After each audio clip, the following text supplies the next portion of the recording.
પરમ કૃપાળુ શ્રીજી મહારાજ, અનાદિમાં મુક્તરાજ બાપાશ્રી, સમર્થ સદગુરુશ્રીઓ તથા અનંત અનાદિ મુક્તોની દિવ્ય નિશ્રામાં ટેલી સત્સંગથી જોડાયેલી આ સંત મંડળ સહિતની સમગ્ર દિવ્ય સભાને મારા કોટાન કોટી દંડવટ સહિત જય સ્વામિનારાયણ. આપણે પરમ પૂજ્ય સદગુરુ શ્રી વૃંદાવનદાસજી સ્વામીની વાતોનો આસ્વાદ માણી રહ્યા છીએ. આજે આપણે વાર્તા નંબર 39થી આગળ વધીશું. આ વાતમાં સોમા ભક્ત પ્રશ્ન પૂછે છે. આ એ જ સોમા ભક્ત છે કે જેમણે સદગુરુ શ્રી વૃંદાવનદાસજી સ્વામીની વાતોનું મહાત્મ્ય સમજી અને એનો સંગ્રહ કર્યો, અને એ સંગ્રહ કરવાથી એ વાતોનો આસ્વાદ આપણે અત્યારે માણી શકીએ છીએ. નહીંતર આ વાતો આપણા સુધી ન પહોંચી હોત. સ્વામિનારાયણ ભગવાન પ્રગટ થયા પછી એમનું જે અદ્ભુત પ્રતાપ, ઐશ્વર્ય, સામર્થ્ય જોઈ અને મહારાજની સાથે પધારેલા મોટા મોટા અનંત સંતોએ મહારાજના ચરિત્રો, જ્ઞાન, ઉપદેશો આનું અદ્ભુત વર્ણન કર્યું છે. અદ્ભુત શાસ્ત્રો રચ્યા છે. મહારાજનું અધ્યાત્મ જ્ઞાન, વચનામૃત, શિક્ષાપત્રી, સત્સંગી જીવન કે અનેક લીલા ચરિત્રો, નિષ્કુળાનંદ સ્વામીનું ભક્તિચિંતામણી, નિષ્કુળાનંદ કાવ્ય આદિ તમામ ગ્રંથો વિપુલ પ્રમાણમાં નંદ સંતોએ કીર્તનો વગેરે દ્વારા સાહિત્ય ઉપલબ્ધ કર્યું છે. સદગુરુ શ્રી ગોપાળાનંદ સ્વામી, સદગુરુ શ્રી ગુણાતીતાનંદ સ્વામી અને સદગુરુ શ્રી નિર્ગુણદાસજી સ્વામી જેવા કેટલાય સંતોની વાતો આપણી પાસે ઉપલબ્ધ છે, અને એનાથી આપણે મહારાજમાં જોડાવા માટે ખૂબ અદ્ભુત બળ મળી રહે અને માર્ગદર્શન મળી રહે એવી અદ્ભુત વાતો છે. આવા જ સદગુરુ શ્રી વૃંદાવનદાસજી સ્વામી કે જેઓ બાપાશ્રી સાથે ખૂબ કારણ સત્સંગનો પ્રચાર અને પ્રસાર કરેલો, બાપાશ્રીનો પણ ખૂબ અદ્ભુત રાજીપો અને ખૂબ સમર્થ અને ઉચ્ચ સ્થિતિ, તેઓ જ્યારે વાતો કરતા ત્યારે જે કંઈ પણ મુમુક્ષુ સામે બેઠા હોય તેને સીધા મહારાજમાં જોડી દેતા. એમની વાતો ખૂબ અસરકારક. આજે આપણે સંપ્રદાયના ઘણા મોટા મોટા સંતોને મળીએ છીએ ત્યારે તેઓ પણ કહે છે કે અમે સદગુરુ શ્રી વૃંદાવનદાસજી સ્વામીની વાતો વાંચીએ છીએ ત્યારે ખૂબ આનંદ થાય છે, અને એ વાતો એવી છે કે સીધી ચૈતન્યને સ્પર્શ કરી દે છે. આવી અદ્ભુત વાતો, આમ જોઈએ તો સ્વામીની વાતો ખૂબ નાની, ટૂંકી, દૃષ્ટાંતવાળી છતાં સચોટ અને અસરકારક છે. સ્વામી જે જગ્યાએ આપણને એની અસર કરવી હોય એ જગ્યાએ બરાબર અસર કરે. એ આમ જોઈએ તો ન્યુક્લિયર બોમ્બ જેવી છે. તોપો હોય તો તોપોથી કામ થાય, એનું જે પરિણામ છે એ અમુક મર્યાદામાં હોય, પણ જ્યારે ન્યુક્લિયર બોમ્બ કોઈ પણ જગ્યાએ જ્યારે એનો વિસ્ફોટ કરવામાં આવે ત્યારે કેટલી તોપો જેટલું કામ કરી નાખે. એવી અદ્ભુત સ્વામીની વાતો આપણને આ ન્યુક્લિયર બોમ્બ જેવી છે કે જે કોઈ પણને હૃદયને જ્યારે સાંભળે ત્યારે સીધી સ્પર્શીને મહારાજ સાથે જોડી દે એવી આ વાત છે. સ્વામીનું આ જે વાતોનું જે અદ્ભુત સાહિત્ય આપણને જે સોમા ભક્તે સદાવ્રત આપણા સુધી પહોંચાડ્યું છે, એમના માટે આપણે એમના ખૂબ ઋણી છીએ. આ સોમા ભક્ત પહેલાં પાર્ષદ હતા, પણ સ્વામીની વાતોથી એટલા પ્રભાવિત થયા કે એમને એમ થયું કે જો હું સાધુની દીક્ષા ગ્રહણ કરું તો મને સ્વામી સાથે વધારે રહેવા મળે અને સ્વામીનો વાતોનો વધારે લાભ મળે. તો તેમણે આવી ઉચ્ચ ભાવનાથી પોતે ચૈતન્યદાસજી નામે સાધુ દીક્ષા ગ્રહણ કરી અને સ્વામી પાસે રહ્યા અને વાતોનો સંગ્રહ કર્યો. સ્વામી પણ ખૂબ અદ્ભુત અને ઉચ્ચ સ્થિતિવાળા હતા. આ સોમા ભક્તને જ્યારે પોતે ધામમાં જવાનો સમય થયો ત્યારે તેમને થયું કે આવા મોટા સંત છે જેમાં રહીને મહારાજ સાક્ષાત કામ કરી રહ્યા છે, તો એમની સેવાનો મને લાભ મળે તો ખૂબ સારું. તો જ એમને પોતાને આ મનુષ્ય દેહમાં વધારે રહેવા માટે સ્વામીને પ્રાર્થના કરી. ત્યારે સ્વામી કે મહારાજની મૂર્તિ સિવાય કશું તમે યાદ ન રાખો, માત્ર ને માત્ર મહારાજની મૂર્તિમાં જોડાઈ જાઓ. કોઈ પણ સંકલ્પ છે એ મહારાજ માટે, એના મળવા માટે, એના મિલન માટે વિઘ્નરૂપ છે અને ફરી જન્મ ધરાવે એવો છે. એટલે સ્વામા ભક્ત સાનમાં સમજી ગયા અને મહારાજના સ્વરૂપમાં જોડાઈ ગયા અને મહારાજના તેજોમય દિવ્ય દર્શન થયા. સ્વામીની સ્થિતિની આપણે વાત એટલે કહેવી છે કે સ્વામી પોતાની સેવા માટે પણ કોઈ પણ જો ઈચ્છે તો એની કારણે એને મહારાજની મૂર્તિના સુખમાં મોડું થાય, વિલંબ થાય તો એવું પણ સ્વામી ઈચ્છતા નહોતા. એટલા બધા પરોપકારી વૃત્તિવાળા હતા. નહીં તો એમ થાય કે ભાઈ હવે મારી વૃદ્ધાવસ્થા છે અને તમને મારા પ્રત્યે ખૂબ આદર ભાવ છે, પ્રેમ ભાવ છે, તો તમે રહી જાઓ તો સારું, મારી સેવા થાય. પણ એવું પણ નહીં. આવા સમર્થ સ્વામી સદગુરુ શ્રી વૃંદાવનદાસજી સ્વામીની વાતોનો આસ્વાદ આપણને સ્વામા ભક્ત દ્વારા જે મળી રહ્યો છે એના માટે આપણે એમના ખૂબ ઋણી છીએ.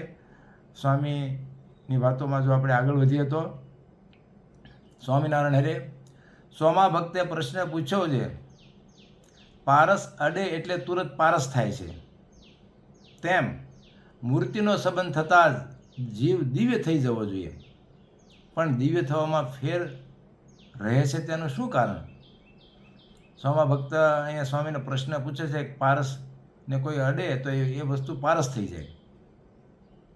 બરોબર છે, આપણે કોઈ જે વસ્તુનો સંબંધ થાય એ રૂપે વસ્તુ થઈ જાય. કોઈ સારા માણસનો સંબંધ થાય તો માણસ સારો થાય, કોઈ ખરાબ માણસનો સંબંધ થાય તો માણસ ખરાબ થાય. એમ પારસને કોઈ અડે તો એ પારસ થાય. તો સ્વામા ભક્તે કે જેમ પારસને અડે અને પારસ થાય તો એ ન્યાયે મહારાજની મૂર્તિ દિવ્ય છે, મહારાજનું સ્વરૂપ તો દિવ્ય છે, તો મહારાજના સ્વરૂપનો જો કોઈ પણને સંબંધ થાય તો એ પણ દિવ્ય થઈ જવો જોઈએ. પ્રશ્ન એમનો ખૂબ મહત્વનો છે. મૂર્તિ દિવ્ય, એમાં કોઈ બેમ જ નથી. તો સામેવાળો દિવ્ય થઈ જવો જોઈએ પણ એમ થતું નથી, એનું કારણ શું એમ પ્રશ્ન પૂછે છે. એટલે સ્વામી આનો સરસ જવાબ આપે છે. ત્યારે સ્વામી બોલ્યા કે લોયાના 7મા વચનામૃતમાં સંબંધના 3 પ્રકાર કયા છે, તેમ પારસના સંબંધનું પણ જાણવું. મહારાજના જેમ પારસને પારસ અડે અને પારસ થાય, પારસને કોઈ વસ્તુ અડે અને પારસ થાય, એનો સંબંધ થાય તો પારસ થાય, એમ મહારાજનો સંબંધ થવો જોઈએ ને. તો મહારાજનો સંબંધ થયો ક્યારે કહેવાય? એના માટે અહીંયા સ્વામી એમ કહે છે કે લોયાના વચનામૃતમાં જેમ મહારાજે કીધું છે એ પ્રકારે જો સંબંધ થાય તો ચોક્કસ મહારાજની મૂર્તિનો સંબંધ થતાં દિવ્ય થઈ જાય.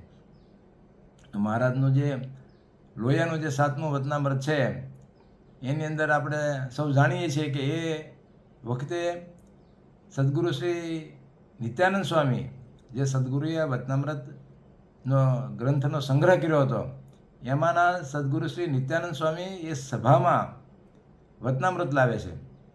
મહારાજને વચનામૃતનું પુસ્તક બતાવે છે અને મહારાજ એ પુસ્તક જોઈને ખૂબ રાજી થાય છે. કારણ કે એ તો આવનારા દિવસોમાં અધ્યાત્મ જ્ઞાન માટે ખૂબ અદ્ભુત શાસ્ત્ર બની રહેવાનું હતું. એને જોઈને મહારાજ ખૂબ રાજી થાય છે અને પછી જોઈને મહારાજ કહે છે કે આજ તો ભારે ભારે પ્રશ્ન પૂછો.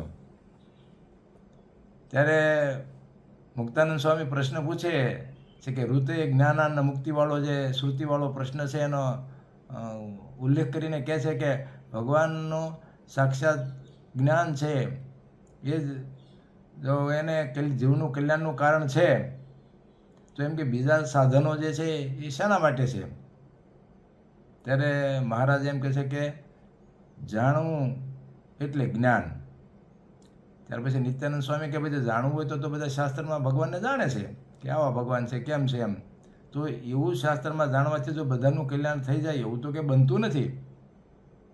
ત્યારે મહારાજ પછી કાઉન્ટર વાતે કરી શકે. તો પછી મહારાજ ના ભગવાનના જે અવતારો હોય પૃથ્વી પર હોય એના દર્શન કરે, એનાથી કે બધાનું કલ્યાણ થઈ જાય એવું પણ બને છે?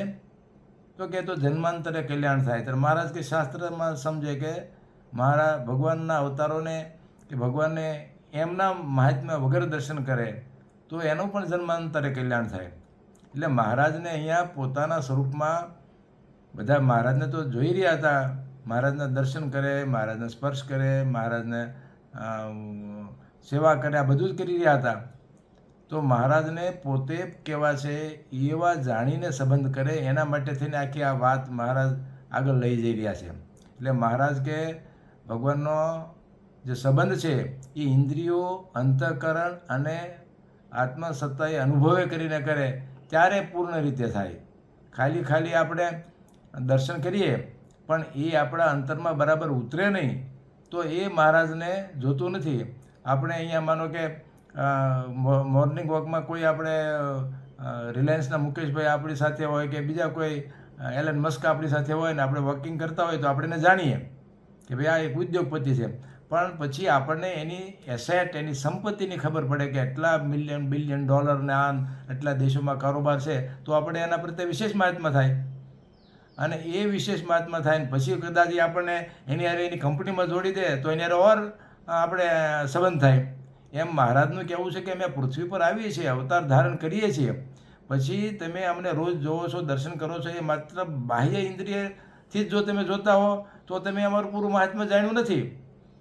ભગવાન કેવા છે, ભગવાનનું મહાત્મા કેવું છે એ જાણવા માટે ઊંડા ઉતરવાની વાત કરે છે.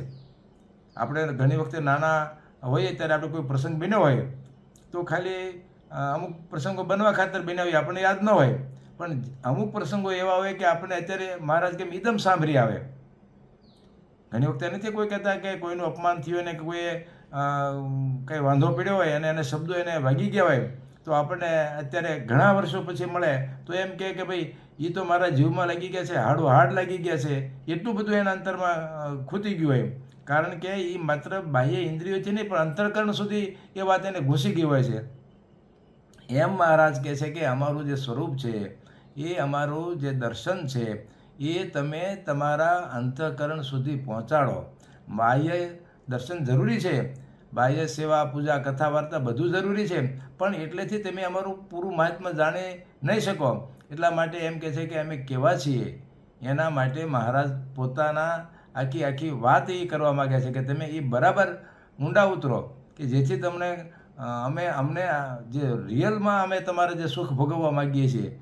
બાહ્ય ઇન્દ્રિયનું સુખ છે એ એની અમુક મર્યાદા છે, એ આપણે કાયમી આપણે એ ન જોઈ શકીએ. આપણે કોઈ કથા વાર્તા ઘડીક કરીને કથા વાર્તા પછી બહાર નીકળી ગયા પછી જો આપણે સતત એનું મનનને નિધિચાર્જને અનુસંધાન ન હોય તો આપણે એ સુખ વિસરાઈ જાય.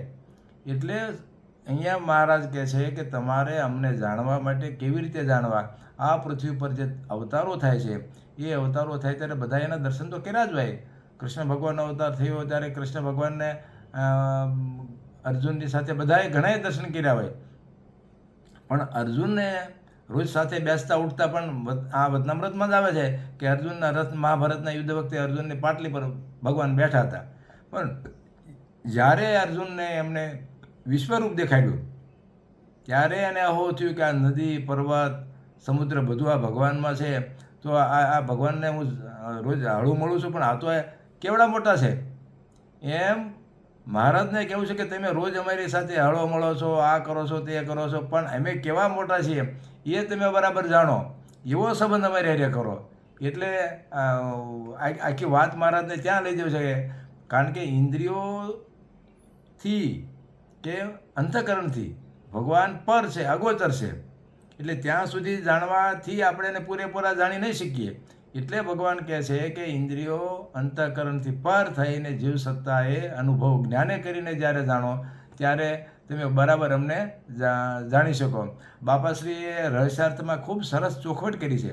એમ મહારાજ કહે છે કે ઇન્દ્રિયો અંતઃકરણને અનુભવે કરીને જાણ્યામાં આવે તે કાર્યની સિદ્ધિને અર્થે તેવા રૂપનું ધારણ કરી છે. મહારાજે કીધું તો કેવા રૂપનું કે જે આ રૂપ જે છે એ ઇન્દ્રિય ગ્રહણ કરીને આવે છે, આ રૂપ છે એ અંતઃકરણે કરીને ગ્રહણ કરવામાં આવે છે, અને આ રૂપ છે એ અનુભવે કરીને ગ્રહણ કરવામાં આવે છે.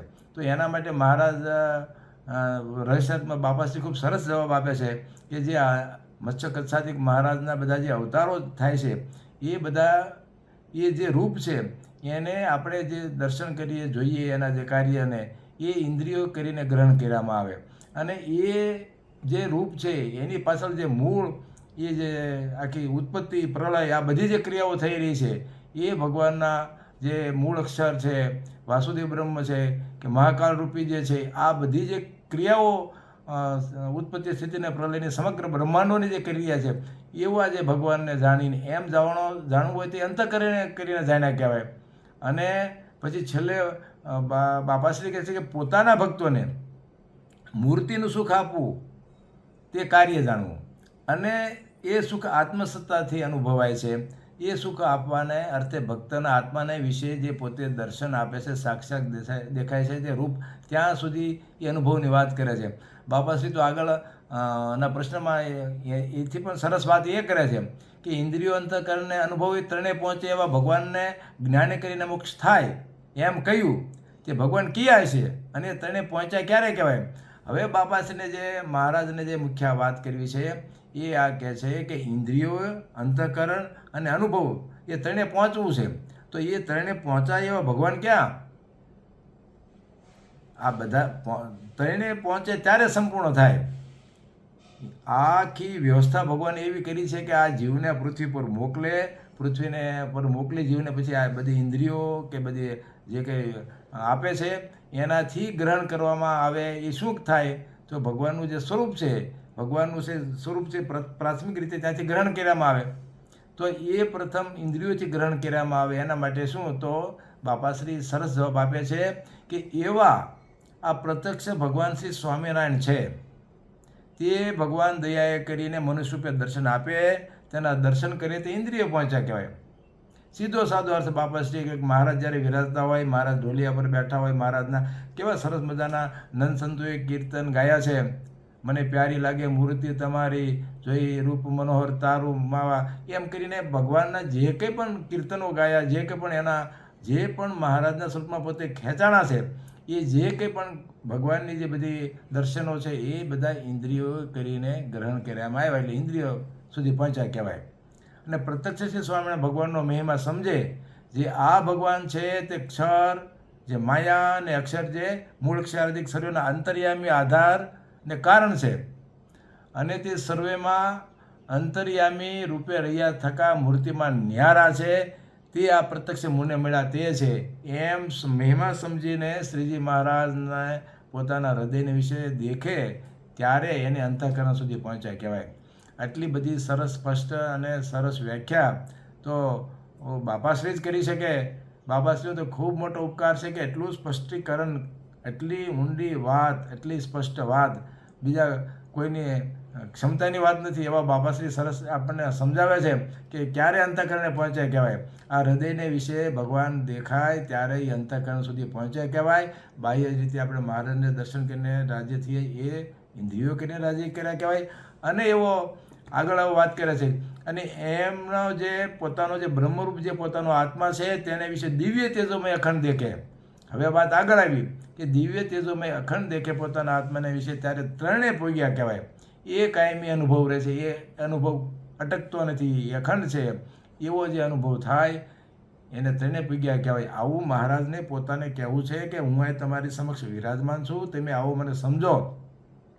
બીજા બધા દાખલા આપી, અન્ય અવતારોના દાખલા આપી અને મહારાજે કહેવા માગ્યા છે કે હું તમારી સામે નજર સમક્ષ હરવું ફરું છું, આ છે તે છે, પણ હું કેવો છું એવું બરાબર મને સમજો, ત્યારે મારો પૂરો અનુભવ તમને થઈ શકે.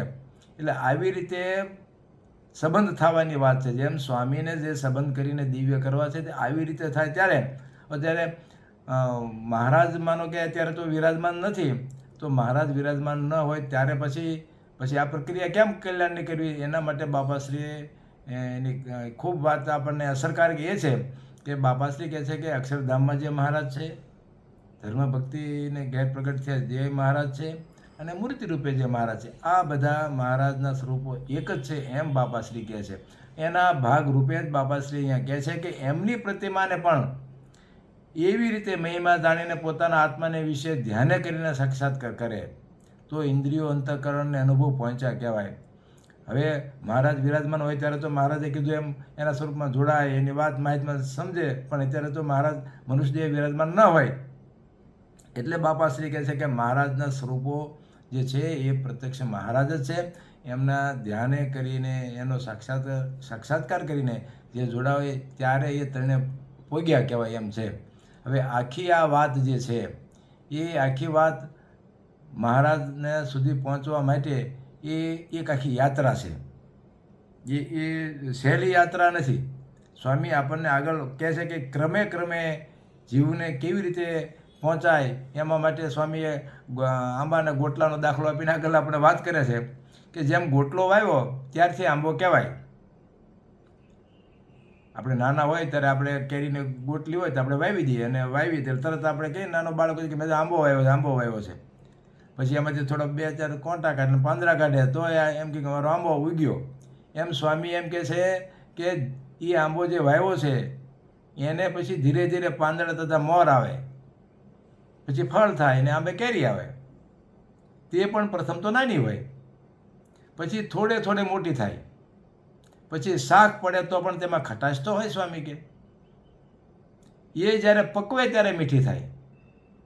જે કેરી વખારમાં ન પડી હોય અને એમને એમ પાકી હોય તે કેરીમાં ખાંડ જોઈએ, કારણ કે એનું જે ગળપણની પ્રોસેસ થવી જોઈએ એ પ્રોસેસ ન થાય, બરાબર પાકે નહીં એટલે કેરીમાં જે મૂળ ખટાશ હતી એમાં ખાંડ જોઈએ કે.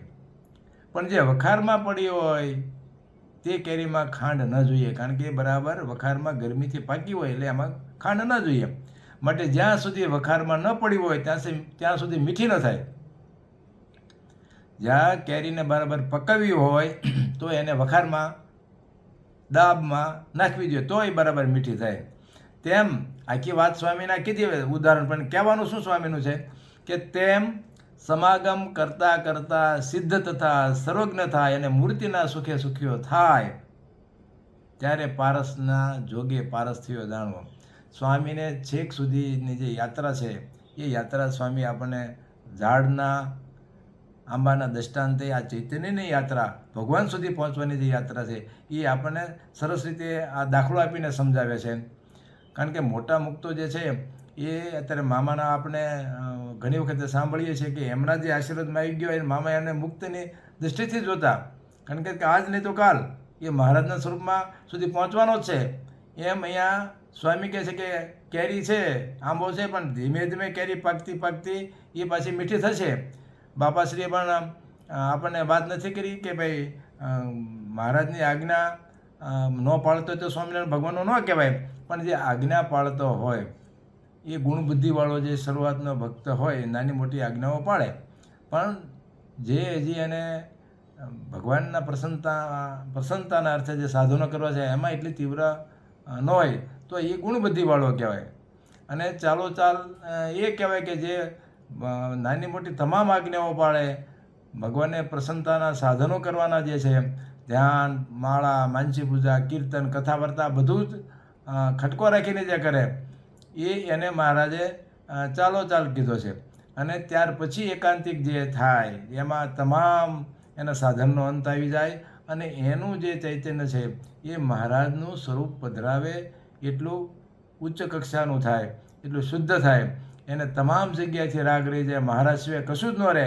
ત્યારે એવું જે એકાંતિક થયો છે એ એકાંતિકની અંદર જ્યારે કોઈ મોટા મુક્ત મૂર્તિ પધરાવી અને પરમ એકાંતિકની સ્થિતિ થાય અને પરમ એકાંતિકની સ્થિતિ જ્યારે મહારાજને એના સન્મુખ દર્શન થાય અને જ્યારે એને મૂર્તિમાં રહી અને રસબસ રહીને મહારાજના સ્વરૂપમાં દર્શન કરે ત્યારે અનાદિ મુક્તની સ્થિતિ થાય.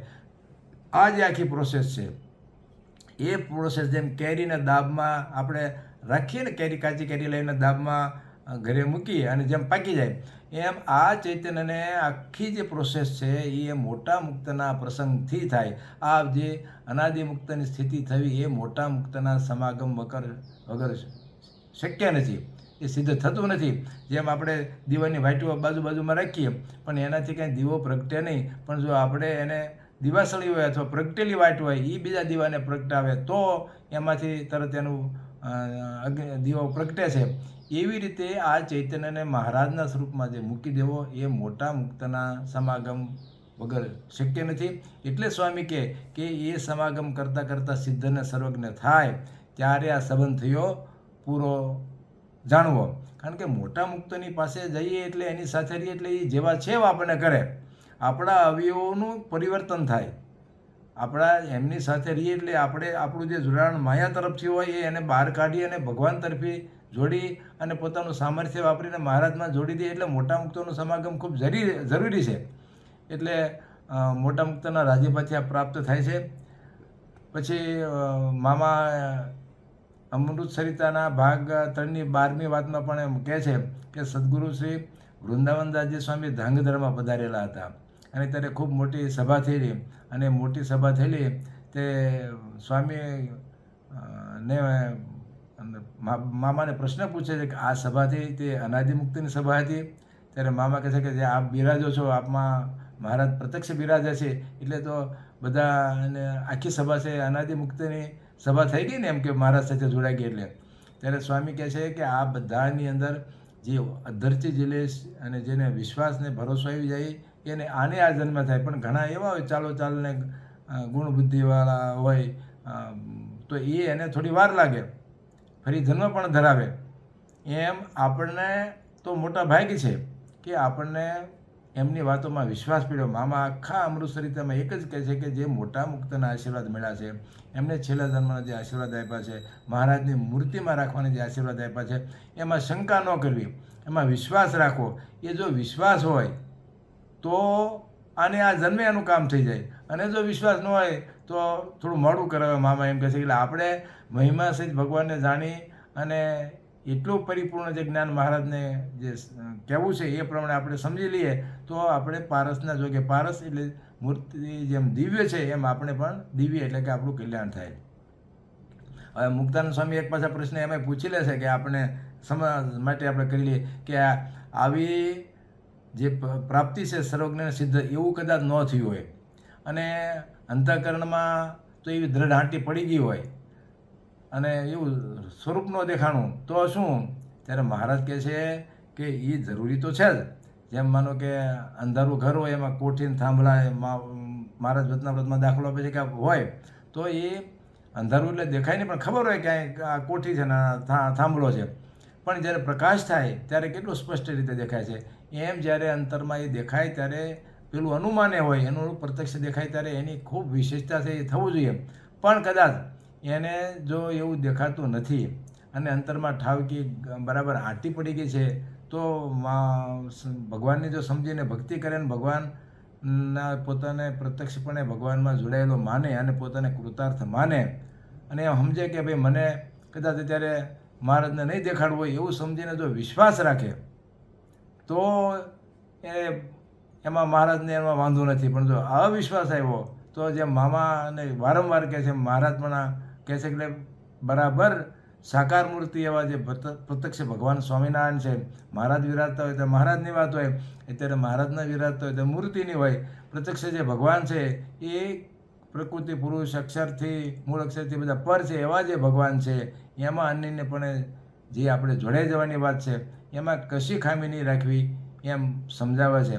પછી તો સ્વામી આપણને જેમ બાળકને સમજાવે ને, કોઈ મોબાઈલનો વ્યસની બાળક હોય તો એના મા બાપ કે શિક્ષક સમજાવે કે બેટા બહુ મોબાઈલ જોવું આપણા માટે ફાયદાકારક નથી, આપણું શરીર આળસોને બેઠાડું થઈ જાય, આંખો ખરાબ થાય, સમય આપણો ખોટો વયો જાય, ભણવામાં ધ્યાન ન થાય, વ્યાયામ ન થઈ શકે અને પછી આપણે સારી રીતે ન ભણી શકીએ તો આગળ કેમ વિકસી શકીએ? જો મોબાઈલને સાઈડ પર રાખી અને બરાબર ભણીએ તો ભવિષ્યમાં મોટો ધંધો થાય તો જે વસ્તુ આપણે પ્રાપ્ત કરી શકીએ, આવું બધું સમજાવે. એમ સ્વામી આપણને સમજાવે છે કે ભાઈ મહારાજની મૂર્તિમાં રસ માત્ર રહ્યા છે પણ કામ ક્રોધાધિકમાં તો લગારે રસ નથી. જેમ આ બાળકને મોબાઈલમાં રસ લાગે છે ને કારણ કે એ સીધું એને સુખરૂપ લાગે એટલે એમાં રસ લાગે, એમ સ્વામી આપણને કહે છે કે કામ ક્રોધાધિકમાં તો લગારે રસ નથી પણ આખું જગત જે છે એ એમાં લાગેલું હોય છે. આખા જગતની અંદર માનો કે લોભ હોય તો લોભને હિસાબે કેટલી પ્રવૃત્તિ છે. મહારાજના સ્વરૂપમાં જોડાવાનો જે સમય છે એ બધો ક્યાં કપાઈ જાય? ભેગું કરવામાં, પ્રાપ્ત કરવામાં. વાસ્તવિકતા આપણે સમજવી રહી કે આવું થઈ રહ્યું છે. આ કામના ઈચ્છાઓ એને પૂરી કરવામાં મોટાભાગની જિંદગી પૂરી થઈ જાય. માણસને ક્રોધ આ બધું પ્રાપ્ત કરે ત્યારે ન થાય ત્યારે ક્રોધ આવે, એમાં કાંઈ સુખ ન થાય. કોઈ રીતે આ બધા દોષોમાં સુખ નથી એમ સ્વામી કહે છે આપણને. જેમ મોબાઈલમાં સુખ નથી ને બાળકને, એમ સ્વામી આપણને સમજાવે છે કે ભાઈ કંઈ એમાં સુખ નથી, સુખ માત્ર મહારાજની મૂર્તિમાં રહ્યા છે, ઉલટું પહેલાંમાં તો દુઃખ જ છે. એમ કરીને સ્વામી આપણને સુખ માત્ર મૂર્તિમાં રહ્યા છે એમ એટલા માટે કહેવા માગે છે કે પોતે એ સુખમાં રસબસ રહ્યા છે. એટલે એને ખબર છે. જેને ખબર ન હોય એ શું કે મહારાજની મૂર્તિમાં સુખ છે. એટલે સ્વામી કહે છે કે તમે બરાબર સમજો. આપણને એ એમ કહે છે કે સુખ આમાં રહેલું છે. જેમ આપણે બે બાળકો હોય, ભાઈઓ બે મોટા નાના, તો મોટા ભાઈ પાસે રમકડું હોય તો એ રમકડું એને નાના ભાઈને આપવાનું વડીલ કહે તો એ ન આપે, કારણ કે એને હજી રમકડા પ્રત્યેનો રાગ છૂટ્યો નથી, એટલે આપતા એને અઘરું પડે. પણ એના જો પપ્પા કે વડીલ એમ કહે કે ભાઈ આ રમકડું તું એને આપી દઈશ ને તો એનાથી સારું મોટું રમકડું તને હું બીજું આપીશ, તો એ પાછું તરત રાજીપે આપે. એમ સ્વામી આપણને કહે છે કે ભાઈ તમે આ કામ ક્રોધાદિકમાં રસ નથી, એમાં સુખ નથી, પણ મહારાજની મૂર્તિમાં રસ માત્ર રહ્યા છે. સ્વામી એમ કે આપણે સમજાવે છે કે ભાઈ ત્યાં મૂકો, આ સારું સુખ મળવાનું છે, એમ કહીને આપણે સમજાવે છે. એમ જાણીને સ્વામી કે સર્વેનો ત્યાગ કરી મૂર્તિ વિને બીજે ક્યાંય માલ માનવો નહીં. જેમ નિષ્કુળાનંદ સ્વામી કહે છે ને કે ત્યાગ ન ટકે રે વૈરાગ્ય વિના, એમ બીજે ક્યાંય માલ માનો, વૈરાગ્ય ન થયો હોય તો ત્યાગ ન ટકે. એટલે સ્વામી કહે છે કે ક્યાંય માલ માનવો નહીં, તો ત્યાગ થાય, તો ત્યાગ ટકે. એટલે સ્વામી આપણે સરસ રીતે તમામ રીતે મહારાજના સ્વરૂપમાં જોડાવા માટે, મહારાજની મૂર્તિમાં રસબસ રહેવા માટે, એનો સંબંધ કરવા માટે આખી વાતમાં જે આપણે આખો સાર જોઈએ તો મહારાજનું આપણે ભજન કરીએ, મહારાજના રસ્તે આગળ વધીએ તો બરાબર પરફેક્ટ ત્રણેય પ્રકારે સંબંધ કરીએ. ઇન્દ્રિયો, અંતઃકરણ અને અનુભવ જ્ઞાન જે છે ત્યાં સુધી પહોંચી જવાય એવું બરાબર પરફેક્ટ કામ કરવાનું સ્વામી કહે છે. કુશળ કુંવરબાઈએ મહારાજના દર્શન કર્યા તો કેટલા બધા ઓતપ્રોત થઈને પોતાના અંતરમાં ઉતારી લીધા. એમ આપણે જ્યારે મહારાજના દર્શન કરીએ ત્યારે એ રીતે કરવા. મામા કહે છે ને કે ધ્યાનની લટક બરાબર શીખવી હતી, એના માટેની શરૂઆત હું આ ઇન્દ્રિયોથી, એટલે કીધું કે આ ઇન્દ્રિયોથી જ આપણે આંખોથી જ આપણે ભગવાનનું સ્વરૂપ પાકું કરી શકશું. એને અંતરમાં ઉતારવા માટે આંખોથી આપણે સ્વરૂપ પાકું કરશું, અંતરમાં દ્રઢ થશે તો હાલતા ચાલતા બધી આપણે મહારાજનું સ્વરૂપ દેખાશે. એ સ્વરૂપની અંદર જ્યારે આપણે બરાબર દ્રઢતા થઈ જશે ત્યારે મામા કહે છે ને કે એ સ્વરૂપમાંથી દિવ્ય સ્વરૂપ પ્રગટ થઈને અપાર અનંત સુખ આપે છે. એવું આ સ્વામીનું જે આપણને માર્ગદર્શન છે, આપણને ગાઈડન્સ છે, આપણને સમજાવે છે કે બીજે બધેથી કંઈ તમે કંઈ આડાવડા આઘા પાછા થતા હો તો અંદર અહીં મહારાજના સ્વરૂપમાં જોડાઈ જાઓ, એમાં સુખ છે. બીજી માથાકૂટો પૂરી કરો, એનો કંઈ અંત આવે એમ નથી. અને આખા જગતનું આપણે જોઈએ છીએ તો સમજીને પાછો વળે તો વળાય, બાકી આ જગતનો જે પ્રવાહ કેમ પેલું પૂર આવ્યું એને તાણી જાય, એમ બધું તાણી જાય એવું છે. એટલે સ્વામીની વાતો આપણે દીવાદાંડી રૂપ, માર્ગદર્શન રૂપ અને સીધી ચૈતન્યને મહારાજના સ્વરૂપમાં જોડી દે એવી છે. આપણે જ્યારે સંબંધ કરીએ ત્યારે સ્વામીએ કીધું એવો બરાબર સંબંધ કરીએ જેથી મૂર્તિના સંબંધે દિવ્ય મૂર્તિ છે તો દિવ્ય થઈ જવાય એવું આપણે બરાબર આપણું જીવન બનાવીએ અને સાવધાની રાખીએ. એવી એટલી વાત કરીને આ સમગ્ર સભાનો રાજીપો ઈચ્છીને હું મારી વાણીને વિરામ આપું છું. આપણે હવે મુનિસ્વામીની દિવ્ય વાણીનો લાભ લઈશું અને પછી ધૂન અને સભાની સમાપ્તિ કરીશું. સહજાનંદ સ્વામી મહારાજની જય, બાપા શ્રીની જય, સદગુરુ શ્રીની જય, સ્વામિનારાયણ ભગવાનની જય.